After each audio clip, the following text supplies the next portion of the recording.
Le top départ de l'édition 2024 de la Journée internationale de la chorale est donné dans le département de l'Atlantique. Les membres du bureau régional de suivi des chorales BRSC, présidé par le vénérable suprême évangéliste Benoît Aron-Lonsou, ont lancé les hostilités sur la paroisse Saint-Gabriel de Zé Centre.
Ils sont au total 3 grands chœurs des chorales venant de 10 bureaux de suivi des chorales BSC de la commune de Zé à se succéder sur la scène pour offrir de meilleurs spectacles, des cantiques très bien harmonisés.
En dehors de ces cantiques tomes de chanter en polyphonie vocale, le rythme de l'église venue des cieux, nommée Ahongbahon, était également au rendez-vous.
Invités et participants sont satisfaits et heureux de partager leur foi dans cette ambiance de mélodie céleste.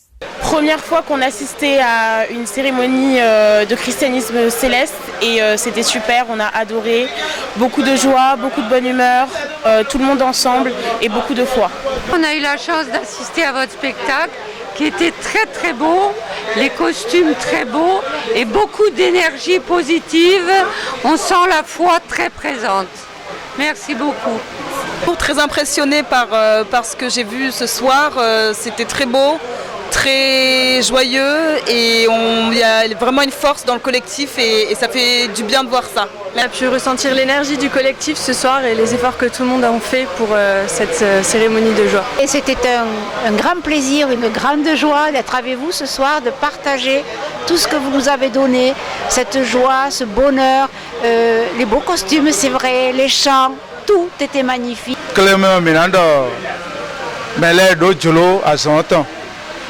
Bon, moyen le non redo mais pere ene we mina bio gamiton région ton le do et ni tempon de ye hokan gbon mi mo cantique tome 2 do mi ro bibio we do ena bo très fait ou et ni tempon nous minimum planche ranlè biton bona non do azon wa de juero wele binu tonu pero po na no pecho bo mina no amo ranlè si partition et non zombo azon no ave onu wiwa wedelenu endo mi e na se hokan bo partition ranlè biton na ton di novi miton si sende volet ton dombo mina mo de cantique là mina non do azon wa egbeso bon nous ko nous wasu nous reko miton le handiji miton le ena motembo na tijan bon mi me merci bono wazon ko mele ko azon na motembo bokunu mi. Le chargé de la paroisse hôte et secrétaire général de la région Atlantique a salué l'initiative à sa juste valeur. Nous devons encourager ces genres d'initiatives dans notre église. L'idée d'organiser cette fête-là dans la région Atlantique et pas commune est à encourager. Surtout le président du BASC Atlantique et ses collaborateurs doivent être félicités. Et nous allons prier pour eux pour qu'ils continuent dans cette lancée-là. Et d'un autre côté, il faut que nous qui sommes les responsables à divers niveaux, les soutenions. Et je pense que l'Atlantique, le bureau permanent de la région Atlantique, le fait. Alors là, que la fête soit belle et qu'elle continue de plus belle. Pour cette 7e édition de la Journée internationale de la chorale dans la région Atlantique, un pagne estampillé, gic et de l'emblème de l'église est mis à disposition des chérubins séraphins de l'ECC et de tous les fidèles de la Sainte Église venue des cieux pour célébrer la journée internationale de la chorale.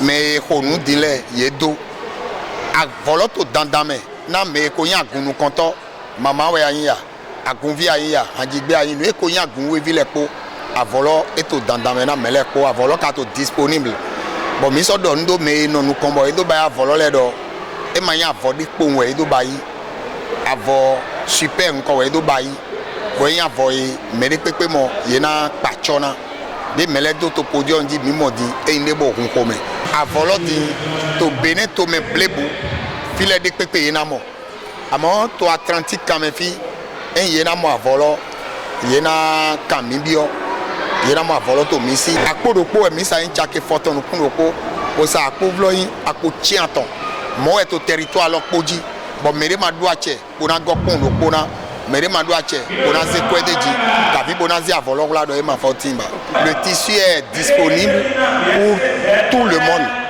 et il est obligatoire à tout choriste de s'en procurer. Pour cette édition, le président du comité d'organisation et le président BRSC ont souligné que de belles choses se préparent en secret pour la magnificence du nom de l'Éternel.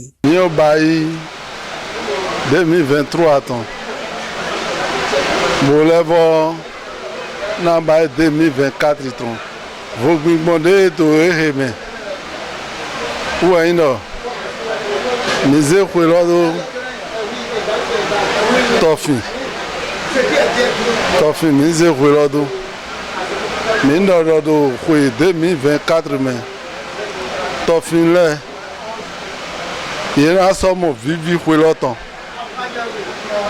Donc, nous avons il y a manion de Hueloni. Où est-ce que grand ton président a reçu ici d'Oiro? Et n'est pas mais quand on a Huelo et on a Tofi. Bon, il y a un vivi Hueloton.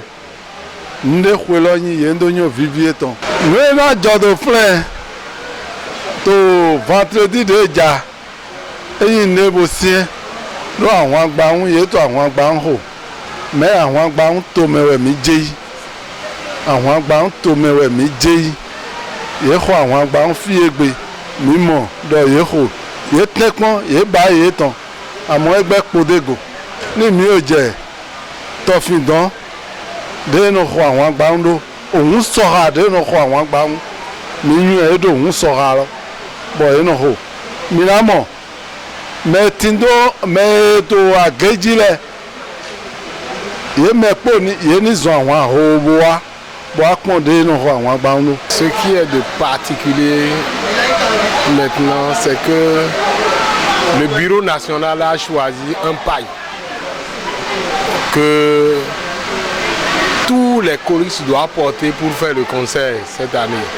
Et tel que vous venez de voir, toutes les chorales qui ont passé ont acheté le paille et chaque choriste a porté pour jouer, chanter.